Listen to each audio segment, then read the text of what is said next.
La prière est souvent dictée par des situations difficiles, des problèmes personnels qui conduisent à se tourner vers le Seigneur pour recevoir de la lumière, du réconfort et de l'aide. Marie nous invite à élargir les dimensions de la prière. C'est ce qu'a expliqué Benoît XVI dans la catéchèse de l'audience générale ce mercredi.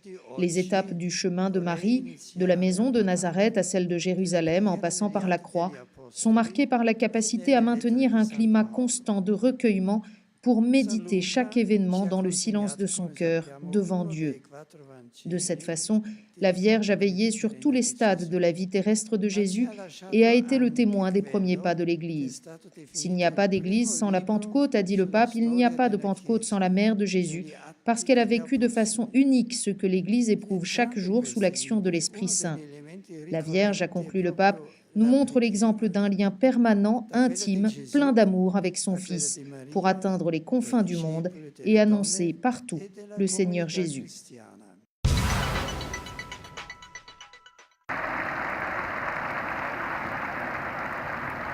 Le carême est le temps propice pour affronter les tentations qui nous habitent. C'est ce qu'a rappelé le pape en commentant les lectures de ce 4e dimanche de carême avant la prière de l'Angélus.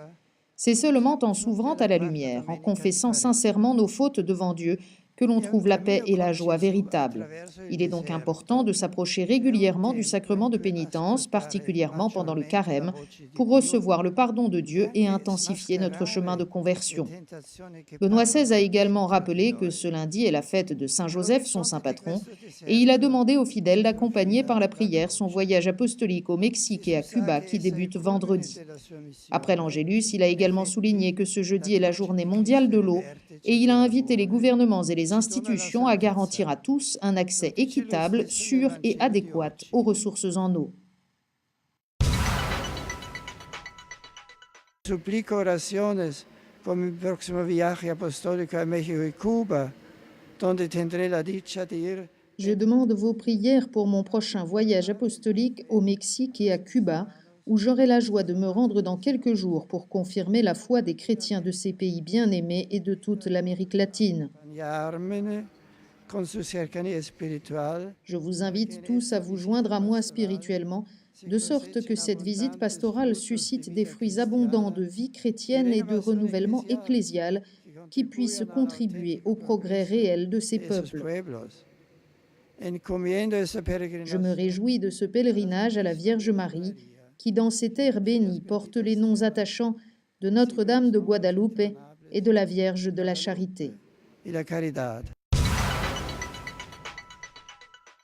Bonjour, cette chronique a déjà été l'occasion d'évoquer la divulgation dans la presse italienne de documents confidentiels provenant du Vatican. Ces révélations ont secoué les hautes sphères du tout petit État et donné l'impression désagréable que certains en interne voulaient déstabiliser le pape et ses collaborateurs les plus proches. Y a-t-il un pilote dans l'avion? Sont allés jusqu'à se demander certains observateurs du Vatican, alors que semblait y flotter une ambiance de pré-conclave. Mais ceux qui veulent affaiblir Benoît XVI auront fort à faire. J'en veux pour preuve ces deux gestes très récents qui prouvent que le pape et ses collaborateurs n'ont pas abandonné les commandes. Tout d'abord, en réaction aux fuites de courriers confidentiels, le pape a instauré une commission d'enquête au plus haut niveau pour découvrir les coupables. 2 enquêtes sont en cours, l'une auprès du tribunal de la Cité du Vatican et l'autre au sein même de la secrétairie d'État. Il s'agit de redire que le travail discret et zélé de dizaines de fonctionnaires ne pourra être mis à mal par la déloyauté de quelques-uns. Et puis, il y a cet énième geste, peut-être le dernier, que vient de faire le pape en direction des héritiers de Monseigneur Lefebvre, le pape qui tient à guérir, on le sait, la blessure de la séparation de 1988 avec la fraternité Saint-Pédis. Mais après des mois de discussions théologiques, après que Rome a proposé de s'entendre sur un préambule doctrinal, c'est avec espérance et fermeté à la fois que le pape vient de demander aux lefévristes de clarifier leur position. La Congrégation pour la doctrine de la foi vient ainsi de donner 1 mois à la fraternité Saint-Pédis pour fournir sa réponse et rappelle qu'une rupture aurait des conséquences douloureuses et incalculables. Ce sont les mots que l'on prononce ici à Rome.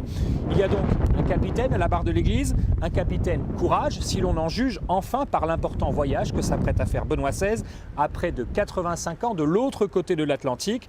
Vendredi, il s'envolera ainsi pour 6 jours au cœur du Mexique et de l'île de Cuba, probablement pour y retrouver le soleil. Un voyage que vous ne manquerez pas de suivre évidemment sur KTO. Je vous dis à la semaine prochaine.